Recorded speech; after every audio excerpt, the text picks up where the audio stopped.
কথায় আছে আল্লাহ যা করে ভালোর জন্যই করো। তো এর মানে জানতে হলে অবশ্যই ফুল ভিডিওটা দেখতে হবে। হ্যালো বন্ধুরা, আসসালামু আলাইকুম। এই রমজানের শুভেচ্ছা জানাচ্ছি। আশা করছি তোমরা সবাই অনেক বেশি ভালো আছো। আজকে আমি তোমাদের সাথে এই সুন্দর কিউট ড্রেস সাথে এমন কিউট টার্সেল থাকছে। আশা করছি তোমাদের কাছে অনেক বেশি ভালো লাগবে প্রতিবারের মতন আজকের ভিডিওটাও। আর ভিডিওটি ভালো লাগলে লাইক, কমেন্ট, শেয়ার এবং সাবস্ক্রাইব করতে একদম ভুলো না। তাহলে চলো কথা আর না বাড়িয়ে ভিডিওটা শুরু করি। তো বিসমিল্লাহ। এই যে আজকের ড্রেসটা তৈরি করার জন্য আমি নিয়ে নিয়েছি শাড়ি। এটা কিন্তু গায়ে হলুদের শাড়ি।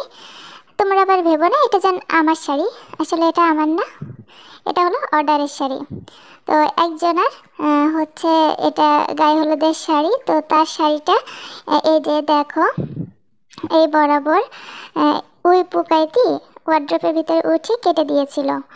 তো সে ভাবলো যে এটাতে কি করা যায়। দেখো বেশ অনেকখানি কিন্তু এই জায়গাটা ছিল, এই জায়গায় বেশি, আর এইভাবে কিন্তু ছিদ্র ছিদ্র পুরো শাড়িটায় রয়েছে।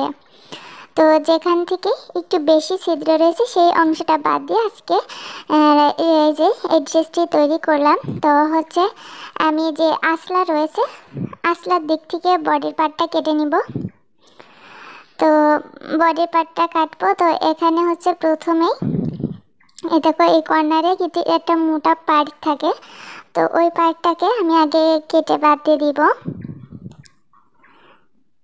তো এখন হচ্ছে আমি এখানে 7 ইঞ্চিতে মার্ক করে নিয়েছি, শোল্ডার নিয়েছি 7 ইঞ্চি, এবং হচ্ছে আর্মহোলের নিয়ে নিয়েছি 7.5 ইঞ্চি। তো এখন হচ্ছে এই চিহ্ন অনুযায়ী আমি হচ্ছে মার্ক করে নিচ্ছি।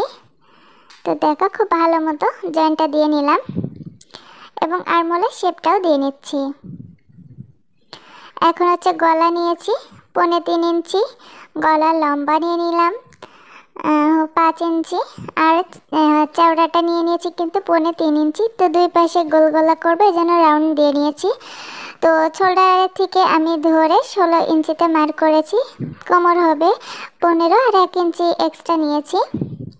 তো বডি যার যেতে হবে তত এখানে দিয়েছি।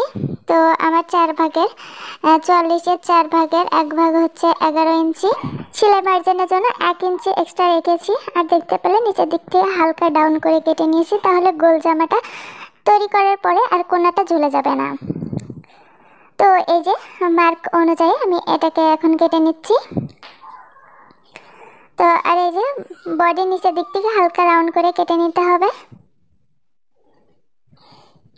তো দেখো কাটা হয়ে গিয়েছে। তো এক্সট্রা কাপড় নিয়েছি যতটুকু, তো সেখানে চিহ্ন করে নিয়েছি। আর তার নিচে যে সাইডটা ছিল ওখান থেকে কাপড়টা 4 ভাঁজ করে নিয়েছি। তো খোলা অংশের দিকে 3 ইঞ্চি রেখে ডাউন করে নিয়েছি। নিয়ে যার যত মুহুরি হবে সে অনুযায়ী কেটে নিতে হবে। এখানে আমি 3 ইঞ্চি ডাউন দিয়েছি। দিয়ে এখন হচ্ছে এই যে রাউন্ড করে কেটে নিচ্ছি হাতার শেপ দিয়ে। তো এক্সট্রা কাপড় 1 ইঞ্চি নিয়েছিলাম, তো সেটাই চিহ্ন করে নিয়েছি। আর এই দেখো এখানে যে কাপড়টাকে তেড়া বেঁকা ছিল সেটাকে আমি সমান করে নিয়েছি। কাপড়টাকে 2 ভাঁজে ভাঁজ করে নিলাম। নিয়ে এখান থেকে আমি 19 ইঞ্চিতে মার্ক করে নিচ্ছি। তো 19 ইঞ্চিতে মার্ক করে আমি এটাকে কেটে নিব। তো আজকের জামাটা লম্বা করব আমি 47 ইঞ্চি। তো আমি হচ্ছে বডির কাপড়টা নিয়ে নিয়েছি 15 ইঞ্চি, আর এটা নিচ্ছি 19 ইঞ্চি। তো 18 ইঞ্চি নিয়েছি। তো এক্সট্রা 1 ইঞ্চি বাড়তি, তো হচ্ছে 19 ইঞ্চি। তো এই যে 19 ইঞ্চিতে কিন্তু আমি 2টা কাপড় কেটে নিব। তাহলে এখনও 16 ইঞ্চি বাকি রয়েছে। তো 8 করে আরও 2টা পার্ট কেটে নিব। তো 19 ইঞ্চি করে আমি কিন্তু 2টি পার্ট কেটে নিলাম। কেটে এই যে দেখো এখন এখান থেকে আমি 8 ইঞ্চিতে আর একটা প্রিন্টের কাপড় কেটে নিব। তো এটা জামার নিচেই যাবে। তো এটাকে আমি কেটে নিচ্ছি। আর একই সেম মাপেই কিন্তু আর একটা প্রিন্টের কাপড় কেটে নিব। তো এখানে দেখো সেই কাটা অংশটুকু পড়েছে। তো কাটা অংশটুকু আমি বাদ দিয়ে দিলাম। দিয়ে এখন তার সাইড থেকে আমি 8 ইঞ্চি পরিমাণে আর 12 আর 1 ভাগ কাপড় নিয়ে নিচ্ছি। তো আমাদের এই যে 8 ইঞ্চি পরিমাণের প্রিন্টের কাপড় দুইটা হয়ে গেল। তো দেখো এখানে কিন্তু ছিদ্র রয়েছে, এই ছিদ্র না থাকলে কিন্তু এই জামাটার ঘের আরও দেওয়া যেত। তো এখন হচ্ছে কোমরের দিকে যে আঁচলটা থাকে আমাদের, তো এটা হচ্ছে এক কালার ছিল। তো আমি কোমরের দিকে ওই এক কালারের আঁচলের দিকে আরও 8 ইঞ্চি করে দুইটা কাপড় কেটে নিব, মানে 2 খণ্ড কাপড় কেটে নিব। তো আমি কাপড়টা রেখে কাপড়ের উপর কাপড়টা রেখে আমি কিন্তু কেটে নিচ্ছি, তাহলে কিন্তু বারবার আর মাপ দেওয়ার ঝামেলা থাকলো না। সমান করে কাপড়টা রেখে আমি কিন্তু এই হলুদ খণ্ডটা 2 খণ্ড কেটে নিলাম। তো মোট আমাদের কিন্তু 6 খণ্ড কাপড় কাটা হয়ে গেল। তো এটা 2 খণ্ড করলাম, এই দেখো হলুদটা 2 খণ্ড করে নিয়েছি। আর এই যে প্রথমে যে 19 ইঞ্চি কাপড়টা কেটে নিয়েছিলাম, তো ওটাও 2 খণ্ড। তো এখানে আমি টুকরো কাপড়ের ভিতর থেকে 4 ভাঁজ করে নিয়েছি। এখন গলাটা বসিয়ে এখন হচ্ছে গলার পট্টিটা কেটে নিব।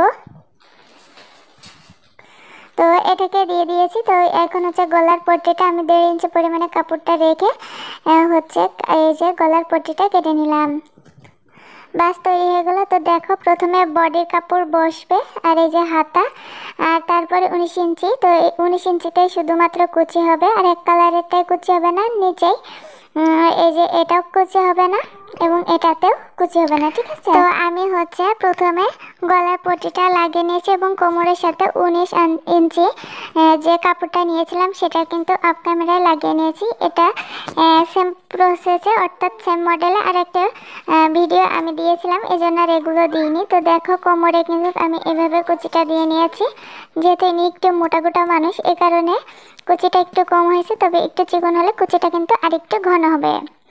তো এখন আমরা মাঝখানে এই যে এক কালারের কাপড়টা বসাবো, তা অবশ্যই কিন্তু সোজা পাশটা ভিতরে রাখবে, রেখে দেন হচ্ছে উল্টো পাশটা উপরে রাখবে। তো রেখে এখন হচ্ছে এটাকে আমি বরাবর সেলাই দিয়ে নিচ্ছি। এখানে কোনো কুচি আসবে না, শুধুমাত্র কোমরেই একটা করে কোমরে শুধু কুচি আসবে। তো এক কালারের কাপড়টাকে লাগানো হয়ে গেলে কাপড়টাকে সোজা করতে হবে, করে উপর থেকে আবার একটি করে চাপ সেলাই দিয়ে নিতে হবে। তো চাপ সেলাই দিলে কিন্তু এটা ফিনিশিংটা খুব ভালো দেখা যাবে। তো আমাদের কিন্তু এক কালারের কাপড়টা লাগানো হয়ে গিয়েছে। তো এখন হচ্ছে 8 ইঞ্চি পরিমাণে যে প্রিন্টের কাপড়টা কেটেছিলাম, তো সেটাও এখন হচ্ছে সেলাই দিয়ে নিচ্ছি। তো এটাকেও সেলাই দেওয়া হয়ে গিয়েছে। তো এর উপর দিয়ে কিন্তু আমি আবারও চাপ সেলাই দিয়ে নিচ্ছি। অবশ্যই চাপ সেলাইটা দিতে হবে, নাহলে কিন্তু ফিনিশিংটা একদম ভালো আসবে না, আর দেখতেও কিন্তু ভালো দেখা যাবে না।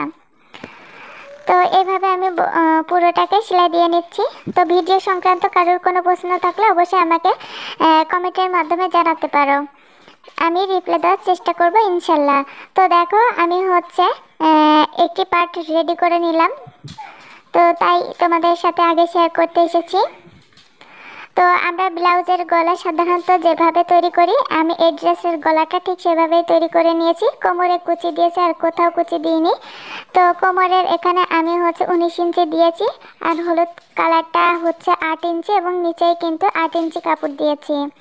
তো এখন হচ্ছে গলাটা আমি পরবর্তীতে হাতে তুরপাই করে নিব। তো এখন হচ্ছে আমি দুইটা পার্ট রেডি করে এখন হচ্ছে শোল্ডারটা জয়েন্টে দিয়ে নিলাম।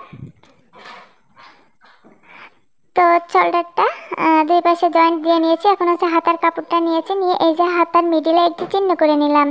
এখন মুহুরিটা আমরা সাধারণত যেভাবে জামার হাতার মুহুরিটা দিয়ে থাকি, সে মুড়িয়ে সেলাই দিয়ে থাকি, ঠিক সেইভাবে ভিতরে একটি ভাঁজ দিয়ে তারপর আরেকটি ভাঁজ দিয়ে সেলাই দিয়ে নিচ্ছি এবং কর্নার থেকে আরও একটা করে সেলাই দিয়ে নিলাম।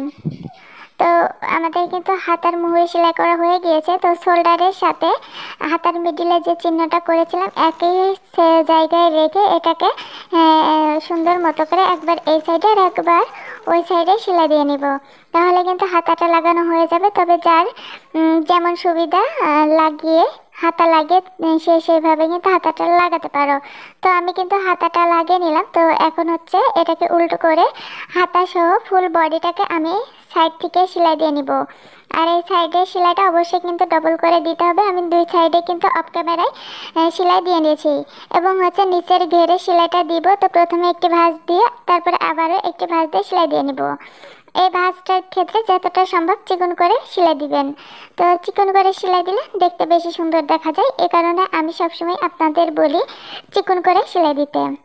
তো এই যে আমি হচ্ছে এর আগের ভিডিওতে কিন্তু তোমাদের সাথে এই কোমরের বেল্ট এবং ফিতার ভিডিওটা দিয়েছিলাম, এজন্য আজকে আর তোমাদের সাথে শেয়ার করলাম না। তোমরা যদি দেখতে চাও তাহলে কিন্তু আমার চ্যানেল থেকে দেখে আসতে পারো, কিংবা আমি ভিডিও শেষে স্ক্রিনে দিয়ে দিব, ওটা দেখে নিতে পারো। তো এখানে আমি 7 ইঞ্চি পরিমাণে একটি টুকরা কাপড় নিয়েছি এবং শাড়ির পাড়ের থেকে আমি কিছুটা পরিমাণে টুকরো কাপড়ের থেকে আমি কিছুটা পরিমাণে পাড় কেটে নিয়েছি। কেটে আমি দেখো এর উপর দিয়ে খুব ভালো মতো করে ঘন করে কুচি দিয়ে নিলাম। তো এখন হচ্ছে কাপড়টাকে সোজা করে নিলাম, দেখো দেখতে কিন্তু অনেক সুন্দর লাগছে। তো কাপড়টাকে আবার উল্টো করে ডাবল ভাঁজ দিয়ে নিয়েছি। তো এখান থেকে আমি মেপে নিচ্ছি, আমি 2 ইঞ্চি পরিমাণে হলুদ কাপড়টা রাখতে চাচ্ছি। তো 2 ইঞ্চি পরিমাণে রেখে দেন হচ্ছে বাকি কাপড়টুকু আমি এই যে কোনাকুনিভাবে কেটে ফেললাম। আর আমি ফিতাটা যেহেতু আগে থেকেই কোমরের ভিতরে ঢুকে নিয়েছিলাম, এখন শুধু টার্সেলটা বসানোর পালা। তো আমি টার্সেলটাকে এইভাবে দিয়ে মিডিলে রেখে দেন হচ্ছে ডবল ভাঁজ করে এটাকে সেলাই দিয়ে নিচ্ছি। আর অবশ্যই টার্সেলটাকে আপনাকে ডবল ভাঁজ দিয়ে নিতে হবে। তো ডবল ভাঁজ দিয়ে নিলে কিন্তু টার্সেলটা একটু মজবুত হবে, এই কারণে। তো টার্সেলটা সেলাই করা হয়ে গেছে এবং এক্সট্রা কাপড়গুলো সাইডের থেকে কেটে ফেলে দিতে হবে।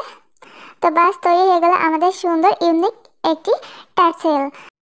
তো বন্ধুরা, আমার কাছে পরবর্তীতে মনে হলো এই টার্সেলগুলো কোণের ভিতরে আমি আলাদা করে কাপড়গুলো দিয়ে দিয়েছিলাম, না হলে এই যে এই ফুলটা কেমন যেন বুঝে বুঝে যাচ্ছিল, এজন্য দেখতে আমার কাছে একদম ভালো লাগছিল না। আর এই যে এর ভিতরে কোণটার ভিতর কাপড়টা ভালো করে ঢুকে দেওয়ার পরে কিন্তু এখন ফুলটা একেবারে ঢাক হয়ে রয়েছে, আর দেখতেও কিন্তু মাশাআল্লাহ অনেক সুন্দর লাগছিল। তো তোমরা যদি এই টার্সেলটা তৈরি করো অবশ্যই কোণের ভিতরে কিন্তু কাপড় দিবা, না হলে কিন্তু টার্সেলটা একদম বুজে থাকবে। আর ভিতরে যদি কাপড়টা দাও তাহলে কিন্তু টার্সেলটা এমন সুন্দর ঢাক হয়ে থাকবে, যেটা কিনা দেখতেও মাশাআল্লাহ অনেক সুন্দর লাগবে। তো দেখো আমি এখন এটাকে উঁচুতে ঝুলিয়ে রেখেছি। তো এই ফুলটা কিন্তু এই ভিতরে কাপড় দেওয়ার কারণে ফুলটা একেবারে ঢাক হয়ে রয়েছে। তো দেখুন, বাসায় যদি এত সুন্দরভাবে টার্সেল তৈরি করা যায় তাহলে কেন আর কিনবো আমরা বাইরের থেকে। চাইলে আপনারাও কিন্তু চেষ্টা করতে পারেন এমন সুন্দর ইউনিক টার্সেলটি। তো আজকের টার্সেলটি কেমন লাগলো অবশ্যই কমেন্টে জানিও। দেখো দিনই ওইগুলো শাড়িটা কেটেছিল বলে আজ এই শাড়িটা দিয়ে এত সুন্দর ড্রেস হলো, না হলে কি আর কোনোদিন হতো এই ড্রেসটা বলো। তো যাই হোক বন্ধুরা, আজকের ভিডিওটা তোমাদের কাছে কেমন লাগলো অবশ্যই কমেন্টে জানাতে একদম ভুলো না। ভিডিওটি ভালো লাগলে লাইক কমেন্ট শেয়ার এবং সাবস্ক্রাইব করে পাশে থেকো। ধন্যবাদ জানাচ্ছি সবাইকে এতক্ষণ আমার সাথে থাকার জন্য। খোদা হাফেজ।